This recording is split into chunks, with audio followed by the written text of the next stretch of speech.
For today's episode, sa kakahanap ko ng mailuluto, buti may nakita akong bagong katay na baboy. At yung pork belly talaga ang pakay ko dito, mga kasolid, kaya bumili ako ng mahigit 1 kilo. At may naisip akong napakasarap at napakasolid na recipe para dito. Siguradong magugustuhan nyo to, promise, at i-share ko sa inyo ang buong proseso. Kaya tara, simulan na natin to, mga kasolid. Bali, ang unang gagawin ko, mga kasolid, hiwain ko muna ang pork belly sa ganito kalalaki. At after ko itong mahiwa, huhugasan ko lang ito ng paulit-ulit hanggang sa luminaw ang tubig para siguradong malinis. Maraming salamat sa mga bagong viewers at followers dyan. Welcome na welcome po kayo dito. At habang binabanlawan ko nga pala sila, mga kasolid, nakaredy ng kawali, start ko na silang isalang. At sasangkapan ko lang ito ng pamintang durog at asin. At shoutout nga rin pala sa Chodoro family na Santa Rosa, Laguna. Bali, halu-haluin ko lang to, mga kasolid, sa katamtamang lakas na kapoy hanggang sa maging golden brown.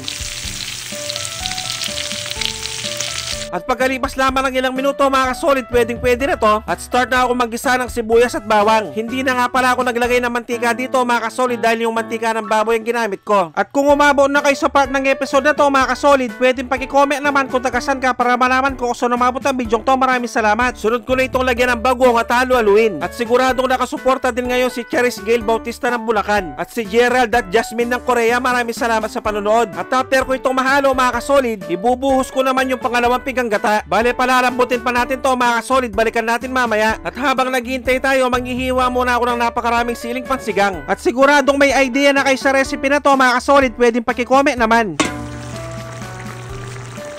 At fast forward tayo, mga kasolid, pagkalipas ng nasa kalating oras na pagpapakulo, pwede na to. At sunod ko nang ilagay ang purong kakang gata. Bale, 1 kilong gata nga pala yung binili ko. At sa puntong ito, mga kasolid, hindi ko na ito tatakpan hanggang sa kumulo. At shoutout kay Peter Janda Palamos ng Porac, Pampanga. At dahil natabangan pa ako, mga kasolid, nagandang ako ng konting patis at tilalagay ko na yung napakaraming sili. At siguradong may idea na kayo sa recipe na to, mga kasolid, pwedeng paki-comment naman. At dahil luto ng aking napakasarap at napakasolid na pork belly Bicol Express, magpi-plating na tayo. At paki-rate naman 1 to 10 ang recipe natin ngayon, mga kasolid. Maraming salamat. At syempre, dito na tayo sa pinaka-exciting part, ang tikiman time. Yun, no? Nakakatakam na talaga to. Kain po tayo, mga kasolid.